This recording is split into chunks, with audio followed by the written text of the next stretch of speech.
Showers of blessing, showers of blessing we need.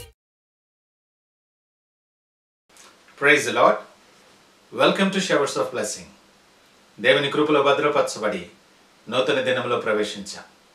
ఈనాటి దేవుని వాగ్దానం, మీ ధైర్యమును విడిచిపెట్టకుడి, దానికి ప్రతిఫలముగా గొప్ప బహుమానము కలుగును. Do not throw away your confidence, it will be richly rewarded. హెబ్రీయులకు రాసిన పత్రిక 10వ అధ్యాయం 35వ వచనం. Praise God.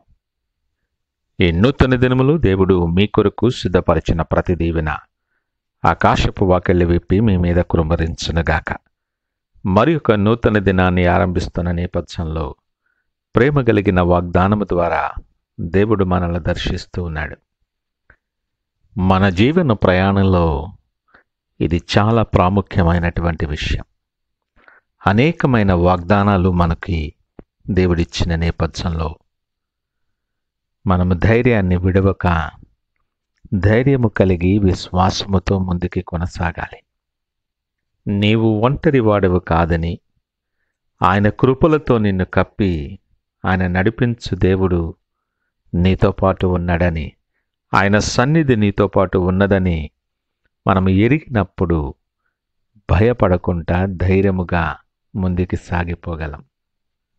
జాగ్రత్తగా మనం ఆలోచన చేస్తే ఈ భయము రావటానికి కారణం మనం కనుగొగలం. దేవునితో మన సహవాసాన్ని పోగొట్టుకుంటే భయం మనల్ని ఆవరిస్తుంది. మనం దేవుని ఆత్మశక్తి మీద ఆధారపడకుండా మన స్వంత మేధాశక్తి మీద, శరీర బలము మీద ఆధారపడితే భయం మనల్ని అధిగమించి హింసిస్తుంది. పేరు ప్రఖ్యాతలే మన లక్ష్యంగా ముందుకు సాగుతుంటే అవతలి వ్యక్తి విజయం మనకొక భయాన్ని కలుగు చేస్తుంటుంది. భయం నుండి మంచిదేది రాదు. మన లేఖనాల్లో మనం గమనిస్తే పేతురు భయపడినప్పుడు తన ప్రభువును విడిచిపెట్టి తన్ను తాను శపించుకున్నాడు పేతురు. భయము వేషధారణను పుట్టిస్తుంది.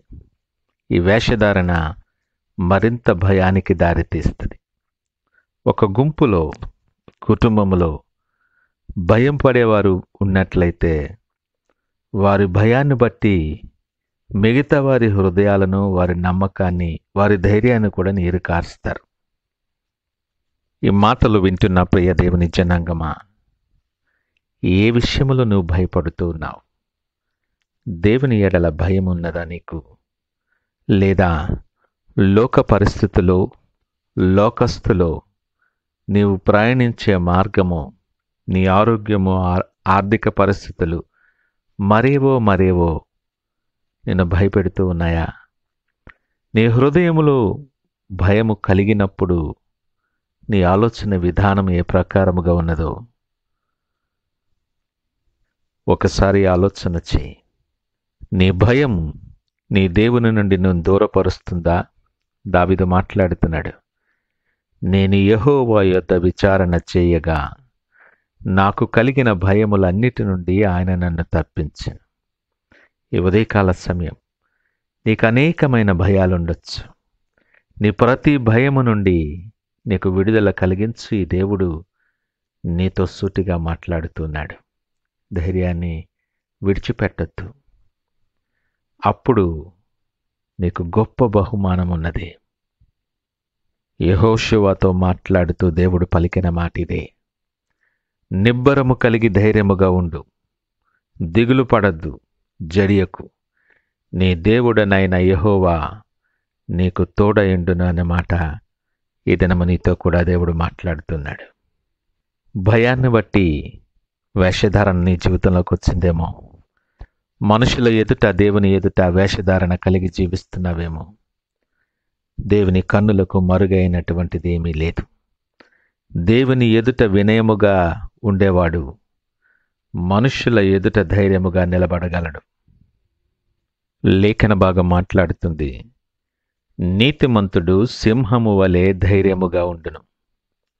నీ భయము కలిగించే పరిస్థితులు, నేను కృంగదీసే పరిస్థితులు, వేరు ఆలోచనలకు నిన్ను పురుగొలిపే భయము కలిగిన నేపథ్యం, వీటన్నిటిలో కొట్టుమిట్టులాడుతున్న నీవు, దేవుడు నీతో సూటిగా మాట్లాడుతున్నాడు. ఇలాంటి పరిస్థితులలో దేవుని బిడ్డల సహవాసం నిన్ను బలపరుస్తుంది. సహవాసానికి దూరంగా ఉన్నావా? దేవుని సన్నిధికి దూరంగా ఉన్నావా? వేషధారణ కలిగి దేవుని సన్నిధిలో ఉన్నావా? నీ మనస్సాక్షి నిన్ను గద్దిస్తుంది. పిరికితనము కలిగిన ఆత్మను ఆయన మనకివ్వలేదు. ఎందుకో తెలుసా? పిరికి వారికి పరలోక రాజ్యములో ప్రవేశం లేదు. ఈ మాటలు వింటున్న ప్రియ దేవుని జనాంగమా, నీ చుట్టూ ఏ నేపథ్యమున్నా నువ్వు అధైర్యపడకూడదని, భయము చేత ఆవరింపబడకూడదని, నీ ప్రతి భయము నుండి నీ నుండి తొలగించటానికి నీ దేవుడు ఇష్టపడుతూ నీతో మాట్లాడుతున్నాడు. నువ్వు ధైర్యాన్ని విడిచిపెట్టక ఆయన వైపు మాత్రమే చూస్తూ ఈ నూతన దినాన్ని ప్రార్థనాపూర్వకంగా ఆరంభిద్దామా? ప్రార్థించుకుందాం. పరిశుద్ధుడు, ప్రేమ నమ్మకమైన మా యేసయ్య స్తోత్రాలు.